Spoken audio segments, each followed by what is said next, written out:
माझ्या मागे म्हणा. ओम नमो भगवते वासुदेवाय.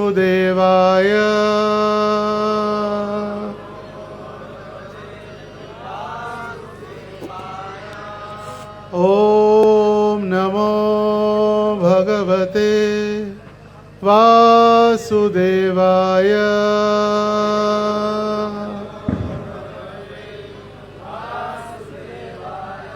ओम नमो भगवते वासुदेवाय.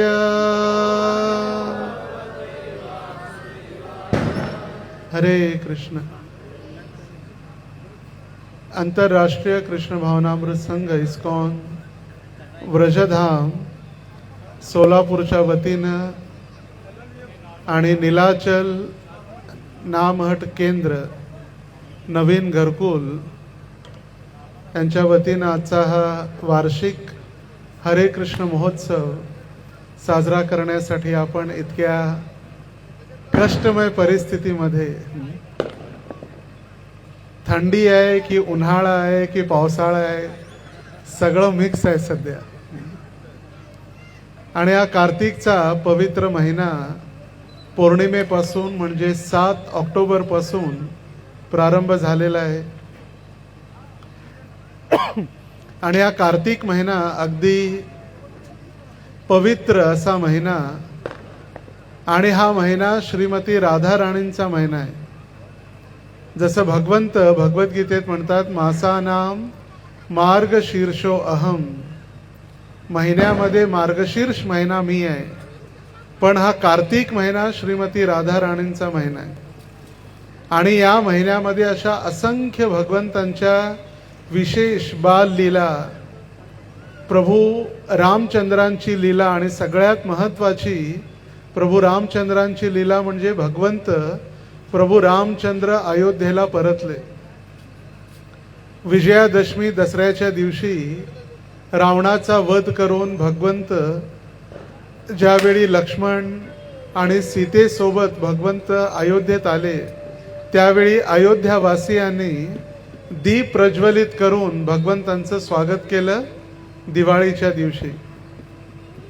हाच दीपावलीचा दिवस आहे ज्यावेळी माता लक्ष्मीचं प्राकट्य समुद्र मंथनातून झालं. त्याच दिवशी धन्वंतरी भगवंत अमृताचा कुंभ घेऊन प्रकट झाले धनत्रयोदशीच्या दिवशी. त्याच वेळी सुरभी गाय प्रकट झाली.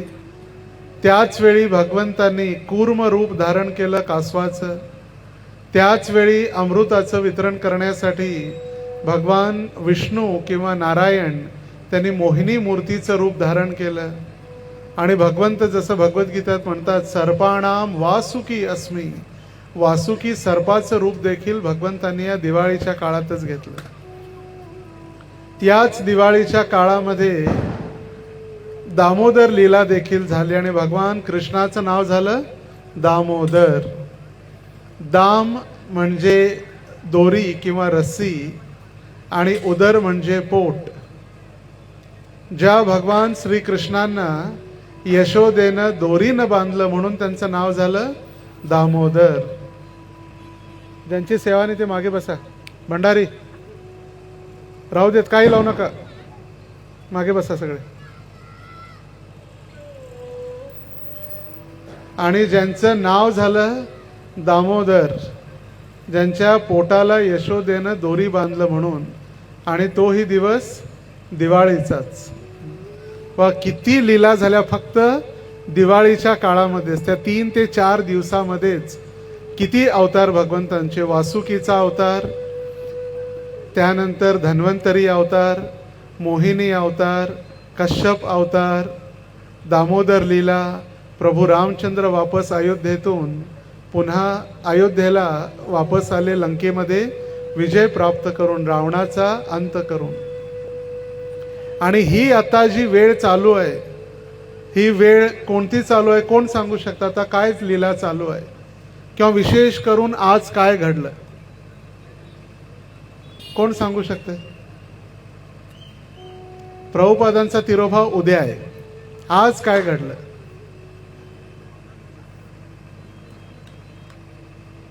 आज भगवंतांनी गोवर्धन धारण केला. गिरिराज धरण की. गोवर्धन पूजा आपण 2 दिवसापूर्वी केली, पण आज भगवंतांनी गोवर्धन धारण केला आणि म्हणून आज इतका पाऊस होता. हा पाऊस असा अचानक आला नाही की अगदी सगळे विचार करू लागले नोव्हेंबर मध्ये कसा काय पाऊस आला. इंद्राला देखील कळालं की नवीन घरकुलच्या भक्तांनी हरे कृष्ण उत्सव ठेवलाय. माझी पूजा सोडून सगळे त्या बाळकृष्णाची पूजा करतायत आणि म्हणून पाऊस आला. तर जसं भागवतामध्ये वर्णन करण्यात आलेलं आहे की भगवंतांनी ही जी गोवर्धन लीला केली, ह्या गोवर्धन लीलेचं संपूर्ण वर्णन शुकदेव गोस्वामी श्रीमद भागवतामध्ये करतायत. आणि जे वर्णन तिथीनुसार आणि तारखेनुसार त्यांनी केलेलं आहे. तर सर्वप्रथम अमावस्या ज्या दिवशी होती म्हणजे 21 तारखेला, अमावस्येच्या दिवशी इंद्राचा जो यज्ञ होणार होता तो भगवंतांनी थांबवला. आता ही आणखी एक ॲडिशनल किंवा अधिक लीला जी झाली, आपण ऐकल्या क्या क्या लीला झाल्या, कोणत्या कोणत्या महत्त्वाच्या घडामोडी दिवाळीच्या काळात घडल्या. पण त्यामध्ये आणखी एक महत्त्वाची लीला म्हणजे अमावस्येच्या वेळी लक्ष्मीपूजनाच्या दिवशी किती तारीख होती? 21 तारीख. आणि 21 तारखेला ज्या दिवशी अमावस्या होती त्या दिवशी बाळकृष्ण किती वर्षाचे होते? 7 वर्षाचे. आणि त्या 7 वर्षाच्या बाळकृष्णांनी सकाळी पाहिलं की माता यशोदा, नंद बाबा आणि सगळे ब्रजवासी गोकुळवासी तयारी करू लागलेले आहेत, उत्सवची तयारी. आता या ठिकाणी हरे कृष्ण उत्सव नव्हता, इंद्र महोत्सव चाललेला होता. आता भगवंतांना माहीत नाही असं पण नाही की कोणता उत्सव चालू आहे, तरी एक सर्वसाधारण बालकाची भूमिका ज्यांनी घेतलेली. आणि ते भगवंत यशोदेजवळ गेले आणि विचारले यशोदेला, आई आई कोणता सण आहे आज? काय करताय आपण? इतकी मोठी तयारी कशासाठी चालू आहे? यशोदा म्हणाली, माझ्याजवळ वेळ नाही, मला भरपूर कामं आहेत, बाबा रिकामे आहेत, बाबांजवळ जाऊन विचार, नंद बाबाला विचार. आणि कृष्ण नंद बाबाजवळ पोचले आणि नंद बाबांना विचारलं, बाबा आपण कोणता उत्सव साजरा करतोय? हे सगळे ब्रजवासी, सगळे गोकुळवासी ही कोणत्या यज्ञाची, कोणत्या पूजेची, कोणत्या उत्सवाची तयारी करत आहेत? आणि त्यावेळी नंद बाबांनी सांगितलं, बाळा आज आपण इंद्र पूजा करणार आहोत, इंद्राच्या प्रसन्नतेसाठी आपण यज्ञ करणार आहोत. कारण इंद्र हा पावसांचा मुख्य देव आहे आणि त्या इंद्राच्या कृपेमुळेच आपल्याला पावसाची प्राप्ती होते. आणि आपण कोण आहोत? शेतकरी आहोत. कृषी गोरक्षा वाणिज्यम वैश्य कर्म स्वभावजम. आणि वैश्य धर्माचं पालन करणं म्हणजे 3 महत्त्वाची कारणं आहेत. सगळ्यात पहिलं शेती, कृषी, गोरक्षा गायींचं रक्षण करणं, आणि वाणिज्य म्हणजे व्यापार. आता आज जो आपण जसा व्यापार करतो तसा नाही. व्यापार म्हणजे पूर्वीच्या काळी आपण कुणाला तरी तांदूळ दिले, त्यांच्याजवळून गहू घेतले, ज्वारी दिली, तांदूळ घेतले, असा व्यापार बार्टर सिस्टीम म्हटलं जायचं.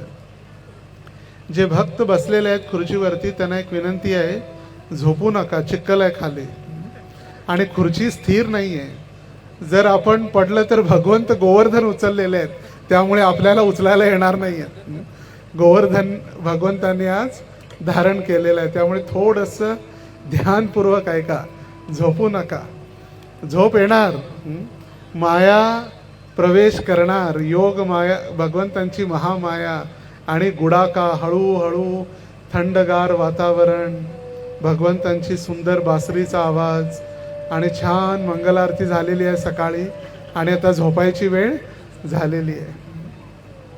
तर त्यावेळी नंद बाबांनी सांगितलं, आम्ही ज्या आपल्याजवळ गायी आहेत शेतीसाठी आणि व्यापारासाठी सगळ्यात महत्त्वाचा लागणारं म्हणजे काय? पाऊस आहे. आणि तो पाऊस कोण देतो आपल्याला? इंद्र देतो. आणि म्हणून आमच्या घरी वडिलोपार्जित जी परंपरा आहे, आमचे वडील पर्जन्य महाराज पर्जन्य महाराज हे नंद महाराज यांचे पिता. आता नावातच आहे, पर्जन्य म्हणजे पाऊस, पर्जन्य महाराज. आणि तेव्हापासून आमच्या घरी दरवर्षी आपण इंद्रदेवांची पूजा करतो अमावस्येच्या दिवशी, दिवाळीच्या दिवशी. आणि त्यावेळी भगवंत म्हणाले, बाबा इंद्राचं तर ते कर्तव्य आहे पाऊस पाडणं, तुम्ही पूजा करा अगर न करा, त्यांना देणं आहेच. जसं आपण कधीही दुःख मागत नाही पण आपल्याला दुःख येतच आणि सुख देखील न मागता येतं, तसंच प्रत्येकाच्या कर्मानुसार आपल्याला जे काही प्राप्त व्हायचं असतं ते प्राप्त नक्की होणार. आणि इंद्राचं कर्तव्य आहे की इंद्रांनी आपल्याला पाऊस देणं त्यांचं कर्तव्य आहे. त्यामुळे तुम्ही त्यांची पूजा करा अगर न करा. आणि इंद्राला कधी आपण पाहिलंय का? नाही. आपण दररोज पाहतोय हा गोवर्धन पर्वत, श्री गिरिराज. आणि हाच गोवर्धन पर्वत आपल्याला गायींना चारण्यासाठी गवत देतो, फळं देतो, सुंदर पाणी देतो. गायींना चारून झाल्यानंतर जेव्हा आम्ही थकतो त्यावेळी आमच्यासाठी भोजनाची, फळांची व्यवस्था करतो. झोपण्यासाठी सुंदर गवत आहे, गुफा त्या ठिकाणी आहेत. तर आपल्या समोर जो गोवर्धन आहे, आपलं कर्तव्य आहे की आपण आज गोवर्धनची पूजा करू. आता लहान बाळ हट्ट करते, मग बाबा म्हणाले काही काळजी करू नको, पहिला आपण काय करू, इंद्र पूजा करू आणि त्यानंतर गोवर्धन पूजा करू, तुझी पण इच्छा पूर्ण करू. पण भगवंत म्हणाले नाही, इंद्र पूजा करायची नाही. पूर्ण जी काही तयारी केलेली आहे ती फक्त भगवान श्रीकृष्णांचीच पूजा करायची. ते कोण आहेत? साक्षात गोवर्धनच्या रूपात प्रकट झालेलं. तर त्यांनी सांगितलं नाही तेच कृष्ण आहेत, पण भगवंत आपल्या भक्तांना माहीत असणं आवश्यक आहे की हे गोवर्धन म्हणजेच साक्षात कृष्ण आहेत. शैलोस्मी. आता भगवंत कुठंही, कधीही आणि कशा पद्धतीनेही अवतार घेऊ शकतात. मग भगवंत कधी मनुष्याच्या रूपामध्ये राम आणि कृष्ण, प्राण्याच्या रूपामध्ये शुकर रूप, जलचरामध्ये मत्स्यावतार, ऋषी मुनींमध्ये परशुराम, कोणताही भगवंत अवतार घेऊ शकतात. आणि भगवंतांना अवतार घेण्यासाठी बांधिलकी नाही. किती समजावण्याचा प्रयत्न केला, कृष्णाला म्हटले नाही ऐक, फार त्रास होईल, आपण इंद्रपूजा करू. म्हटले नाही, करायची नाही. आणि कर्ममीमांसा सिद्धांत भगवंतांनी त्या ठिकाणी नंद महाराजांना सांगितला. आणि सरते शेवटी नंद बाबा थकले त्याच्यासमोर. म्हटले ठीक आहे. आणि दिवाळीच्या दिवशी म्हणजे अमावस्येच्या दिवशी 21 तारखेला त्याने यज्ञ करण्याचं थांबवलं. इंद्राचा यज्ञ भंग करण्याची लीला अमावस्येच्या दिवशी म्हणजे 21 तारखेला झाले. त्यानंतर प्रतिपदा ज्या दिवशी 22 तारखेला म्हणजे बुधवारच्या दिवशी आपण गोवर्धन पूजा केली. ही गोवर्धन पूजा सगळ्यात पहिला भगवान श्रीकृष्णांनी केलेली होती, नंद बाबा, यशोदा आणि सगळ्या ब्रजवासियांसोबत. कधी? प्रतिपदेच्या दिवशी. आणि त्यानंतर आजचा दिवस तृतीया. आणि या तृतीयेच्या दिवशी जी गोवर्धन धारण भगवंतांनी आजच्या दिवशी केलं. परवा गोवर्धनची भगवंतांनी पूजा केली. काल गिरिराज परिक्रमा केली भगवंतांनी. आणि हे सगळं वृत्तांत जेव्हा कळालं त्यावेळी इंद्र क्रोधित झाले. आणि क्रोधित होऊन त्यांनी संवर्तक नामक जे पाऊस पाडणारे ढग आहेत त्या संवर्तक ढगांना बोलवून त्यांनी पाऊस प्रारंभ केला. आणि आजच्या दिवशी पाऊस प्रारंभ झाला म्हणून भगवंतांनी आज गोवर्धन धारण केला. आणि म्हणून आजच्या दिवशी आपण इथंही पाऊस पाहिला. आणि हा जे जे भगवंतांच्या शरणागत आले ते वाचले. आज आपण वाचलो की नाही? भगवंतांच्या शरणागत आहे म्हणून आपण वाचलेलो आहे. नाहीतर कधीही आपल्याला देखील इंद्राचा क्रोध झाला असता आणि आपल्यालाही कष्ट भोगावं लागलं असतं. आणि आत्तापासून 7 दिवस भगवंतांनी हा गोवर्धन धारण केला आपल्या डाव्या हाताच्या करंगळीवरती, अगदी छोटंसं बोट. आणि भगवंतांनी गोवर्धन धारण केला आजपासून 7 दिवस. आणि दशमीच्या दिवशी सर्व ग्वाल बालांनी, म्हणजे 1 नोव्हेंबर दशमी, 7 दिवस शुक्रवार ते शुक्रवार, पूर्ण 7 दिवस झाले. शनिवारच्या दिवशी भगवंतांचे जे ग्वाल बाल मित्र होते, गोप बंधू होते, ते म्हटले भगवंता पाऊस थांबलेला आहे, आता तुम्ही हरे कृष्ण उत्सव करू शकता. आणि पाऊस थांबल्यानंतर सर्व ग्वाल बालांनी भगवंतांना प्रार्थना केली, भगवंता तुम्ही आता निघा बाहेर, ठेवा पर्वत, हात दुखला असेल आपला फार. 7 दिवस. आता भगवंतांसाठी तर कठीण नाहीये, पण त्या ग्वाल बालांचं, यशोदेचं, ब्रजवासियांचं प्रेम भगवंतांप्रती, आणि त्या प्रेमाच्या अधीन होऊन सगळे ब्रजवासी म्हटले भगवंता तुम्ही बाहेर चला, पहिला आम्ही धरून ठेवतो. भगवंतांनी थोडीशी किरंगळी हलवली, पर्वत हलायला लागला, घाबरले, सगळे पळून गेले बाहेर. म्हणले नाही तुम्हीच धरा. आणि भगवंतांचं ते आश्चर्यकारक रूप ग्वाल बालांनी दशमीच्या दिवशी पाहिलं. आणि भगवंतांनी आपल्या किरंगळीवरून तो गिरिराज आपल्या अंगठ्यावरती धारण केला. आणि अंगठ्यावरती धारण करून तो पर्वत हळू हळू हळू हळू जमिनीवरती ठेवून दिला दशमीच्या दिवशी, म्हणजे 1 नोव्हेंबर, आता जी येणारी दशमी आहे. आणि 2 तारखेला ज्या दिवशी एकादशी आहे, उत्थान एकादशी, आणि उत्थान एकादशीच्या दिवशी इंद्र स्वतः हात जोडून भगवंतांना क्षमा मागण्यासाठी आला. आणि आपल्या अश्रूंनी आणि सुरभी गाईच्या दुधाने भगवंतांच्या चरणांचा अभिषेक केला.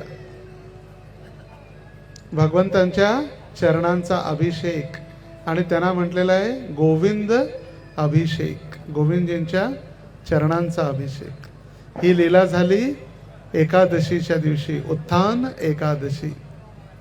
आता ज्यावेळी इंद्राला आपली चूक कळाली की मी फार मोठी चूक भगवंतांच्या चरणी अपराध केलेला आहे, आता या अपराधाची क्षमा मागण्यासाठी मला जावं लागणार आहे. आता भगवंत तर नाराज आहेत माझ्यावरती, आणि मी डायरेक्ट कसा जाऊ. आणि भगवंतांच्या समोर जाते वेळी जसं आपणही 2 ठिकाणी जर 2 मित्रांमध्ये किंवा 2 ग्रुपमध्ये जर भांडण होतात किंवा काहीतरी वाद झालेला असतो, तर आपण काय करतो, मध्यस्थीला बोलवतो, बरोबर. मध्यस्थी या आणि तुम्ही जरा भांडण मिटवा. आता भगवंतांची सगळ्यात आवडतं जर कोण असेल तर ती आहे गोमाता, भगवंतांची गाय सुरभी. आणि म्हणून त्या सुरभी गाईला घेऊन इंद्र आले. आणि गाईला पुढे ठेवून गाईला पाहिल्यानंतर भगवंत शांत होतील. गाईचं प्रेम, भगवंतांप्रती जे असलेलं प्रेम, त्या प्रेमामुळे भगवंत थोडे प्रेमळ होतील. आणि त्या गाईला घेऊन आले आणि भगवंतांची प्रार्थना करू लागले एकादशीच्या दिवशी. आणि त्या एकादशीच्या दिवशी भगवंतांना त्या सुरभी गाईचं दूध आणि आपल्या अश्रूंनी भगवंतांच्या चरणांचा अभिषेक इंद्रांनी केला. आणि भगवंत गोवर्धन पर्वतावरती बसलेले होते एका झाडाखाली. आणि अभिषेक झाल्यानंतर जसं एखाद्या छत्रीवरून पाणी पडतं, जसं एखाद्या झोपडीवरून पाणी दोन्ही बाजूला जातं, तसं भगवंतांचा केलेला अभिषेक चरणामृत दोन्ही बाजूला जाऊ लागला, उजव्या बाजूला आणि डाव्या बाजूला. आणि जे उजव्या बाजूला जो कुंड तयार झाला त्याचं नाव झालं गोविंद कुंड. आणि डाव्या बाजूला जो कुंड तयार झाला तो झाला सुरभी कुंड. आणि हे जे नाव आहे भगवंतांचं गोविंद, याच लीलेमध्ये इंद्राने भगवंतांना नाव दिलेलं आहे गोविंद, गायींना आनंद देणारे. गो म्हणजे गाई आणि अरविंद म्हणजे आनंद देणारे, किंवा गो म्हणजे इंद्रिय आणि भक्तांना आनंद देणारे. आणि म्हणून भगवंतांची प्रार्थना केली जाते, नमो ब्राह्मण्य देवाय गो ब्राह्मण हिताय च जगत हिताय कृष्णाय गोविंदाय नमो नमः. तर त्या गोविंदजींची प्रार्थना किंवा गोविंदजींना जे नाव, कृष्णांना गोविंद हे नाव प्रदान करणारे देखील इंद्र आहेत. आणि या लीलेमुळे, गोवर्धन लीलेमुळे भगवंतांना हे नाव प्राप्त झालं. तर हा गोवर्धन पर्वत भगवंतांचा भक्तपण आहे आणि साक्षात भगवंत देखील आहेत. आणि म्हणून भगवंत या ठिकाणी आपल्याला काही गोष्टी या गोवर्धन लीलेपासून आपल्याला शिकवत आहेत. तर सर्वप्रथम भगवंत आपल्याला शिकवत आहेत की आपणही अभिमानाचा त्याग करून भगवंतांची शरण ग्रहण करणं आवश्यक आहे. कारण इंद्रासारखा शक्तिशाली देवही भगवंतांच्या समोर नतमस्तक झाला. जो भगवंतांच्या समोर अभिमानानं येतो त्याला भगवंतांची कधीही कृपा प्राप्त होत नाही. भगवंतांची कृपा प्राप्त होत नाही जर आपल्यामध्ये अभिमान असेल, अहंकार असेल. कारण इंद्राला देखील वाटलं हा कोण आहे, सर्वसाधारण बालक, मी स्वर्गाचा राजा, सर्व देवी देवता माझ्या अधीन आहेत, मी सर्वांचा प्रमुख आहे. आणि ही जी भावना होती भगवंतांनी या लीलेमध्ये दर्शवलेलं आहे की कुणीही अभिमानानं किंवा अहंकारानं भगवंतांची प्राप्ती करू शकत नाही. त्यामुळे अहंकार आणि अभिमान. आणि म्हणून आपण जेव्हा मंदिरात जातो त्यावेळी मंदिरात गेल्यानंतर सगळ्यात पहिला नियम, डोकं जमिनीला टेकून आपण प्रणाम करावा लागतो. त्या मुलांना बसून घ्या आणि मोबाईल काढून घ्या. बसा मागे. आजकाल मोबाईल म्हणजे सगळ्यांचं जीवन झालंय आणि माता पिता देखील लक्ष न देण्यामागचं हे कारण आहे. आणि नंतर म्हणायचं मुलं बिघडली. बिघडणारे आपणच आहे. आपणच त्यांना लहानपणापासून वेळ देत नाही, मोबाईल देतो. मग ते काय करतात त्याच्यावर काहीच लक्ष नसतं. आणि मुलं बिघडली, वातावरण बिघडलं, कशामुळे? आपल्यामुळेच. आपण जर त्यांना चांगले संस्कार दिले लहान वयातच, आपणच जर चांगली भक्ती शिकवली, भगवंतांची कथा सांगितली, जसं छत्रपती शिवाजी महाराज इतके राजर्षी झाले, राजा आणि ऋषी, त्यांच्या आईनं मोबाईल दिला नव्हता शिवाजी महाराजांच्या हातात. त्यावेळी महाभारत, रामायण आणि या कथा सांगितल्या म्हणून शिवाजी महाराज राजाही झाले आणि ऋषीही झाले. आणि म्हणून राजर्षी, राजा आणि ऋषी झाले. दुसरं, भगवंत या ठिकाणी आपल्याला शिकवत आहेत की निसर्गाची पूजा आणि सन्मान करणं किती आवश्यक आहे. कारण निसर्ग देखील भगवंतांची शक्ती आहे. भगवंतांनी पर्वत, गायी, वृक्ष हे केवळ भौतिक नसून ते आपले जीवनदाते आहेत. आणि म्हणून भगवंतांनी स्वतःच्या उदाहरणावरून शिकवलं की या गोवर्धन पर्वताची, गोमातेची किती काळजी घेणं आवश्यक आहे. आपल्याला गोमाता कधी आठवते? कोणीतरी मेल्यानंतर गोदान करण्यासाठी एकदा आठवते. घरी काहीतरी कार्यक्रम असेल, पितृपक्ष असेल तर गाईला नैवेद्य देण्यासाठी आठवते, बस. पण गोमाता ही आपली माता आहे. शास्त्रामध्ये 7 आईंचं वर्णन करण्यात आलेलं आहे. सप्त एव मातरः. आणि त्या 7 मातांपैकी सगळ्यात पहिली जन्म देणारी आई, दुसरी आपली काळजी घेणारी नर्स म्हणजे धात्री, गोमाता, राजाची पत्नी, ब्राह्मण पत्नी, पृथ्वी, या सगळ्या 7 ज्या आहेत त्या सप्त एव मातरः, 7 माता म्हटलेलं आहे. आणि त्यामध्ये तिसरं स्थान जे आहे ते गोमातेचं आहे. जी गोमाता आपल्याला संपूर्ण जीवन आपल्याला दूध पाजते. निसर्ग आपल्याला अन्न, भोजन, राहण्यासाठी सगळं देतो. आता बघा, इथं काही वेळापूर्वी डिझेल संपल्यामुळे लाईट बंद पडले. पण कधी आपण सूर्याचं बिल भरलंय का? दररोज फ्रीमध्ये सूर्याचा प्रकाश आपण फ्रीमध्ये घेतो. कधी आले लाईट बिल? नवीन घरकुलमध्ये की सूर्याचं बिल 5,000 3,000 कधी आलंय? कधीच नाही. तर हे जर निसर्ग जो आहे, भगवंतांची कृपा आपल्याला जगण्यासाठी, आपण बघा कधी आजारी पडलं, एक दिवस जर ऑक्सिजन लावला तर 10,000 बिल येतं. जन्म घेतल्यापासून किती मोठे मोठे सिलेंडर आपण ऑक्सिजन घेतला असेल, त्याचं बिल कधी आलंय का? कोणी भरलंय ऑक्सिजनचं बिल? वरुण देवाला किंवा वायू देवाला पावसाचं बिल? एक वर्ष जर पाणीपट्टी नाही भरलं तर नळ पाणी बंद होऊन जातं. लाईट बिल नाही भरलं तर लाईटचं कनेक्शन कट केलं जातं.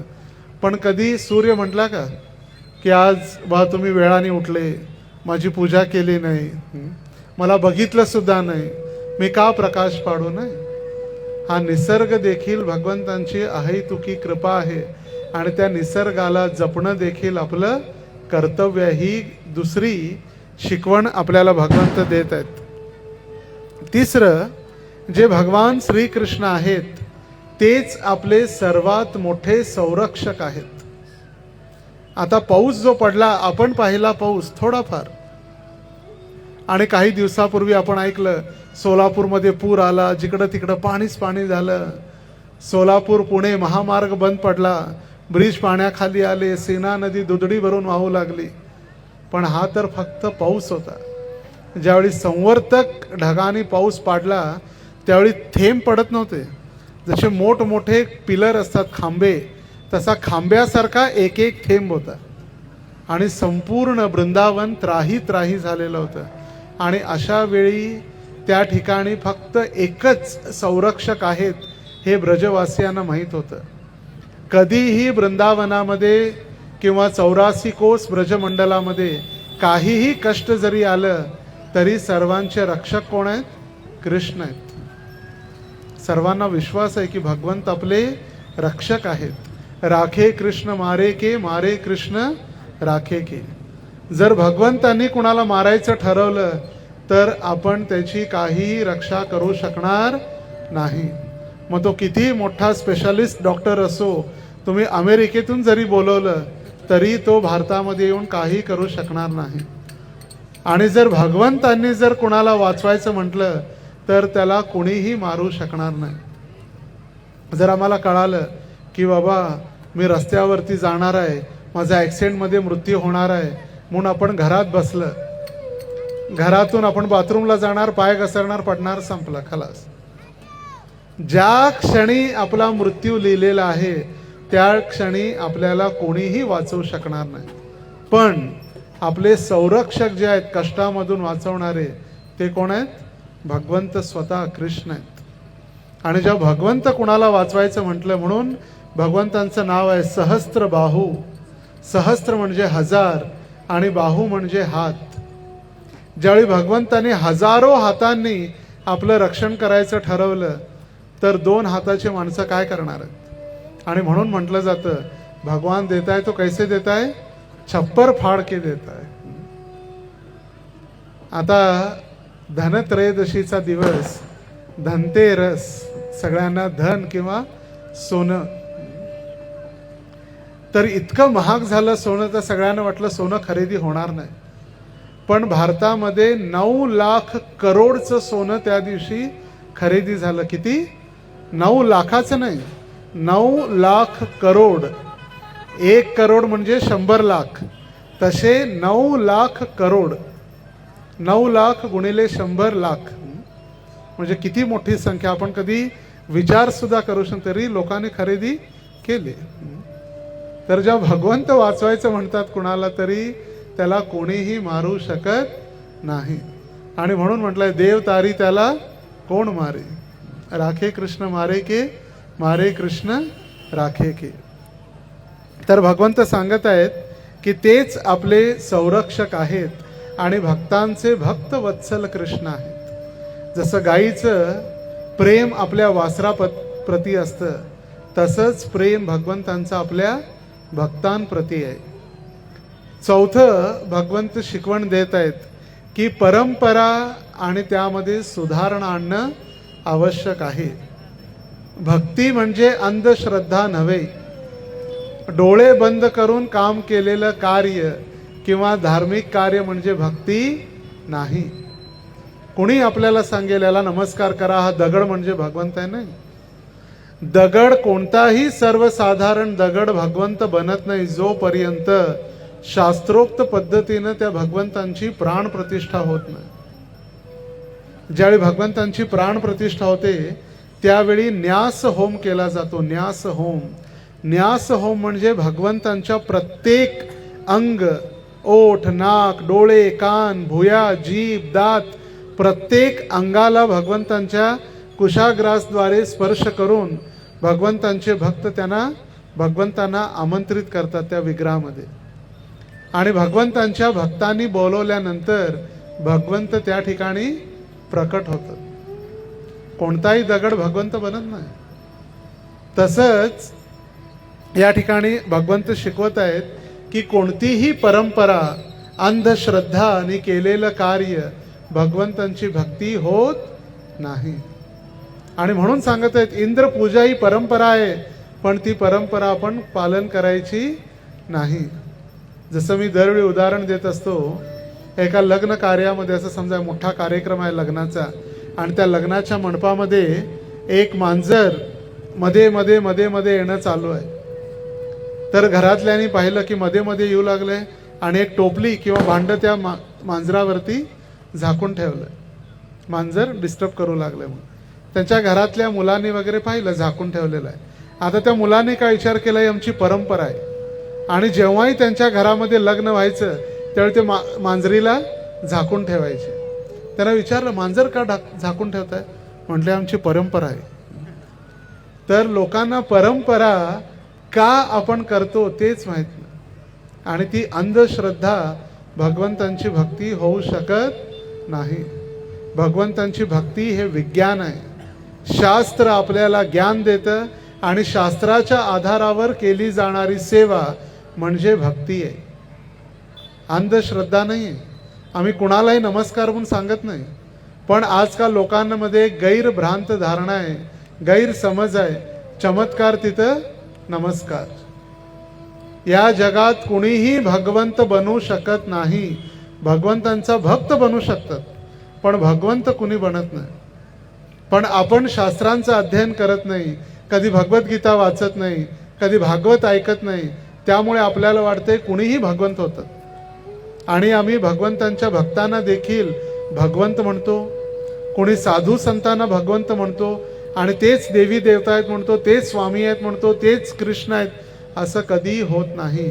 भगवंत भगवंत आहेत आणि भक्त भक्तच राहतात. भगवंतांची तुलना, भगवंतांची बरोबरी कोणीही करू शकत नाही. आपण किती मोठी तपस्या केली, किती मोठं कार्य केलं, आपण भगवंत होणार नाही. हे भगवंत शिकवत आहेत की आपण जी तथाकथित परंपरा आहे ती परंपरा आपण सुधारणं आवश्यक आहे. भक्ती म्हणजे आंधळा विश्वास नव्हे, तर युक्तिपूर्ण समर्पण. आंधळा विश्वास नाही, जे शास्त्रामध्ये सांगितलेलं आहे, शास्त्राच्या आधारावर केली जाणारी भक्ती. जसा हा कार्यक्रम बघा, सुरुवातीपासून कीर्तन शास्त्रामध्ये वर्णन आहे, कली संतरण उपनिषदामध्ये वर्णन केलेलं आहे. हरे कृष्ण कृष्ण कृष्ण हरे हरे, हरे राम राम राम हरे हरे. इति षोडशक नाम कली कल्मशनाशनम नातर परतोरुपाय सर्व वेदेषु दृश्यते. सर्व वेदांमध्ये शास्त्रांचं सार आहे की हा महामंत्र कलियुगामध्ये सर्वांना वाचवणारा आहे. आणि ज्ञान कुणी दिलं? ब्रह्माजींनी नारदांना सांगितलेलं आहे, शास्त्रोक्त आहे, आणि म्हणून याचं नाव आहे महामंत्र. किती मोठा मंत्र आहे बघा, 16 शब्दांचा महामंत्र. भगवंतांचा डायरेक्ट मोबाईल नंबर आहे. आपला 10 अंकी असतो, भगवंतांचा 16 शब्दांचा आहे. किंवा भगवंत किती मोठे आहे. कीर्तन झालं, नंतर अभिषेक. अभिषेक म्हणजे भगवंतांचं स्नान. पंचगव्य, दूध, दही, तूप, त्यानंतर गोमय आणि गोमूत्र, या पंचगव्याद्वारे भगवंतांचा अभिषेक. पंचामृताद्वारे भगवंतांचा अभिषेक. फळांच्या रसाद्वारे भगवंतांचा अभिषेक. सर्वांनी बघितला, साक्षात वैदेही कोदंड रामांचा अभिषेक झाला. त्यानंतर भगवंतांना आता 56 भोग लावण्यात येत आहे. 56 भोग म्हणजे 56 प्रकारचा नैवेद्य तर आहेच, पण आपण जसं ऐकलं भगवंतांनी गोवर्धन पर्वत उचलला. किती दिवस? 7 दिवस. भगवंतांना किती वेळा भोग लागतोय दररोज? किती वेळा? 8 वेळा. भगवंतांना दररोज 8 वेळा नैवेद्य दाखवला जातो. आपण घरी दाखवतो नाही दाखवतो माहित नाही. घरी आपण दाखवतो फक्त दिवाळीला, दसऱ्याला, गणपतीला. भगवंतांनी एकदाच जेवायचं, फक्त सण आलं तरच, नंतर उपाशी बिचारे. पण मंदिरामध्ये दररोज भगवंतांना नैवेद्य दाखवला जातो, दररोज 8 वेळा. सकाळी 3:55 भगवंतांना उठवल्यानंतर सगळ्यात पहिला नैवेद्य पहाटे 4 वाजता. बघा किती वेळा भगवंतांची सेवा केली जाते. प्रभूजी तुम्ही तर म्हणताय महाराज 4 वेळा. 4 वेळा तर मी झोपलेलो असतो. भगवंत 3:55 उठतात दररोज आणि 4 वाजता भगवंतांना पहिला नैवेद्य. दुसरा, भगवंतांचा शृंगार म्हणजे भगवंतांना तयार केल्यानंतर 7 वाजता. तिसरा, भगवंतांना 8 वाजता नैवेद्य दाखवला जातो, नाश्ता प्रसाद. आपण जसं ब्रेकफास्ट करतो, नाश्ता 8 वाजता. नंतर दुपारी 12 वाजता राजाप्रमाणे राजभोग, जसा राजाला नैवेद्य दाखवला जातो, राजा जसं भोजन करतो त्या पद्धतीनं राजभोग. या ठिकाणी राजभोग बनवणारे भक्त सुद्धा आहेत माताजी, ते सांगू शकतात आपल्याला राजभोग म्हणजे काय, कसा बनवतात. नंतर 5वा किती वाजता? संध्याकाळी 4 वाजता. भगवंत झोपून दुपारी उठल्यानंतर 4 वाजता. 6वा संध्याकाळी 6 वाजता, संध्या आरतीच्या अगोदर. 7वा शयन आरतीच्या वेळी, भगवंतांची शयन आरती होते तेव्हा. आणि 8वा भगवंतांना झोपते वेळी दूध आणि रबडी. किती वेळा झालं? 8 वेळा. आता भगवंतांनी जेव्हा पर्वत उचलला त्यावेळी सगळे ब्रजवासी पर्वताच्या खाली होते. यशोदा पण तिथंच होती. कुकिंग करत होते का तिथं? किंवा चुली किंवा गॅस तर घेऊन आले नव्हते सगळे. आणि त्या ठिकाणी सगळे एकत्रित असल्यामुळे भगवंतांना भोग लावला नाही, भगवंतांना नैवेद्य खायला भेटला नाही, भगवंतांना अर्पण करायला भेटलं नाही. आणि म्हणून 8व्या दिवशी ज्यावेळी पर्वत खाली ठेवला, यशोदेनी 7 दिवसाचं भरून काढलं. किती? 7 दिवस भगवंत उपाशी राहिले आणि 8 वेळा भोजन करणारे. 8 × 7 किती झाले? 56. त्याला म्हटलेलं आहे 56 भोग. आता तो भगवंतांना भोग लागला. आता भगवंतांची आरती हे सगळं शास्त्रोक्त आहे. कोणी शिकवलं, कोणी सांगितलं, कोणाच्या अंगात आलं म्हणून नाही. कधीही अंधश्रद्धा म्हणजे भक्ती नाही. भक्ती ही भागवत आणि भगवद्गीतेच्या आधारावरती. आणि आपला जो धर्मग्रंथ आहे श्रीमद भगवद्गीता, जर आपण भगवद्गीता वाचली तर आपल्याला भगवंतांची भक्ती, शास्त्र, अध्ययन, भगवंत म्हणजे काय, भगवंतांचा भक्त म्हणजे काय, आपण काय खावं, काय खाऊ नये, कधी झोपावं, कधी झोपू नये, सगळं भगवद्गीतेत लिहिलेलं आहे. पण आपण भगवद्गीता वाचत नाही. आपण काय करतो? भगवद्गीतेवरती फक्त हात ठेवतो. मैं जो कहूंगा सच कहूंगा, सच के सिवा कुछ नहीं कहूंगा म्हणायला सांगतात, पण आपण म्हणतो काय? मैं जो कहूंगा झूठ कहूंगा, झूठ के सिवा कुछ नहीं कहूंगा. ती जर भगवद्गीता आपण वाचली असती तर हात ठेवायची कधीही वेळ आली नसते. तर हे भगवंत आपल्याला शिकवत आहेत. परंपरा आणि तथाकथित त्या परंपरा, अंधश्रद्धा आपल्याला सुधारणं आवश्यक आहे. आणि 5वी शिकवण भगवंत आपल्याला देत आहेत, अन्नकूट. अन्नकूट म्हणजे समर्पण करण्याचं प्रतीक. अन्नकूट म्हणजे भगवंतांना आपण प्रेमाने जे अर्पण करतो, भगवंतांनी स्वीकारलं.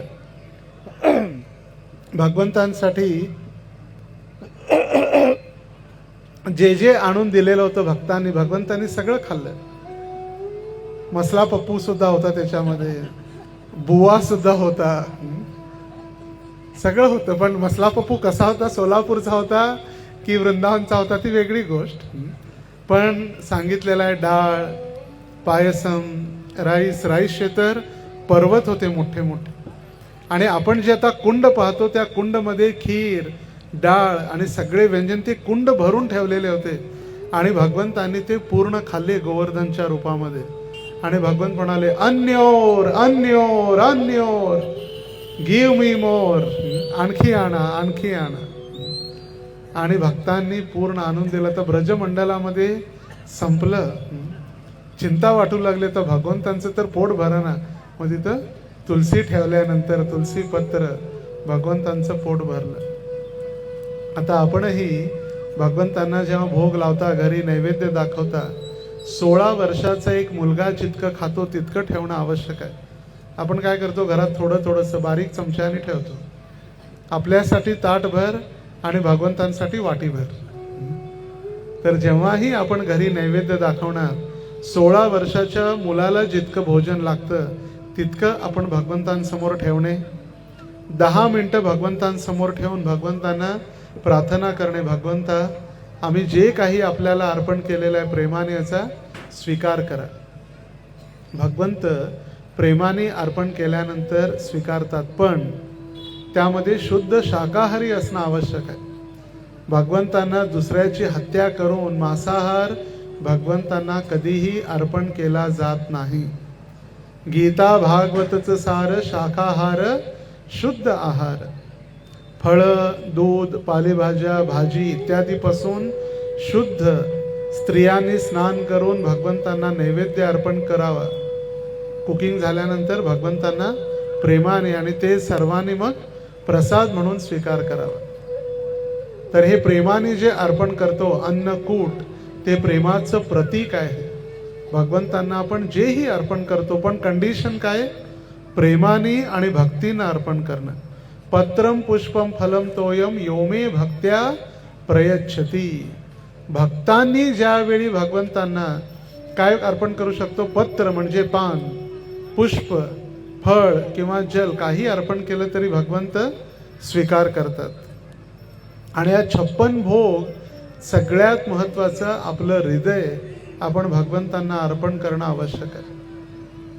जसं एका भजनामध्ये आचार्य लिहितात, दुर्योधन का भोग न खायो, रूख शाक विदुर घर खायो, ऐसे प्रेम पुजारी राधे श्याम श्याम श्याम. दुर्योधनाने भगवंतांना बोलवलं भोजन करण्यासाठी, पण त्याला भगवंतांना आपलं ऐश्वर्य दाखवायचं होतं. बघा भगवंता 56 भोग किती मोठा आहे, मी सगळं बनवलंय तुमच्यासाठी. पण भगवंतांना कळालं हा प्रेम नाहीये. आणि भगवंत कुठं गेले, विदुराच्या घरी. आणि विदुराच्या घरी भगवंतांनी केळीची साली खाल्ली. विदुरांच्या पत्नीनं विदुर राणीने केळीची साली खायला दिली आणि भगवंत प्रसन्न झाले. तर ते भगवंत यावेळी आपल्याला दाखवत आहेत की प्रसन्नता भगवंतांना प्रेमाने अर्पण करून. आणि ही जी गोवर्धन लीला, ज्या दिवशी भगवंतांनी गोवर्धनचं पूजन केलं प्रतिपदेला, आणि आज भगवंतांनी गोवर्धन धारण केला आपल्या बोटावरती. आजच्या दिवशी किती महत्वाचा दिवस आहे. भगवंतांनी गोवर्धन उचलला आणि भगवंतांचं नाव काय झालं, गिरीधारी. गोविंदांचा अभिषेक केला, कृष्णाचा अभिषेक केला आणि इंद्राने भगवंतांना नाव दिलं गोविंद. आणि भगवंतांनी आज गोवर्धन उचलला म्हणून भगवंतांचं नाव झालं राधा गिरिधारी लाल की गिरिधारी. आणि जेव्हा आपण अहंकार बाजूला ठेवून प्रेमानं, भक्तीनं आणि नम्रतेनं जीवन जगतो, तेव्हाच श्रीकृष्ण आपल्यासाठी गोवर्धन पर्वत उचलतात. आता बघा, पाऊस सकाळपासून काल रात्रीपासून होता, पण आपण प्रेमानं भगवंतांवरती विश्वास ठेवून आणि थोडं कष्ट घेऊन आपण कार्यक्रमासाठी आलो. भगवंतांनी रक्षण केलं की नाही. जर दुसरं कुठं जर असा कार्यक्रम झाला, असा कार्यक्रम रद्द करण्यात आला आहे अशी न्यूज भेटली असती. पण भगवंतांचं आपल्या भक्तांप्रती असलेलं प्रेम आणि भगवंत आपलं फक्त प्रयत्न पाहतात की कोणत्या प्रयत्नानं आपण करतो. आणि भगवंतांनी प्रसन्न होऊन इतक्या कठीण परिस्थितीमध्ये देखील इतका सुंदर भरगच्च असा कार्यक्रम हरे कृष्ण महोत्सव 2025 पूर्णपणे सफल आणि सार्थक झालेला आहे. आणि या कार्यक्रमाच्या आयोजनासाठी जे नीलाचल नामट केंद्राचे जे सर्व भक्त आहेत त्यांचाही विशेष धन्यवाद. आणि आपण इतक्या मोठ्या संख्येनं आपण इथं आलात, दामोदरांना दीपदान केलं, भगवंतांचा अभिषेक पाहिला, कथा ऐकली.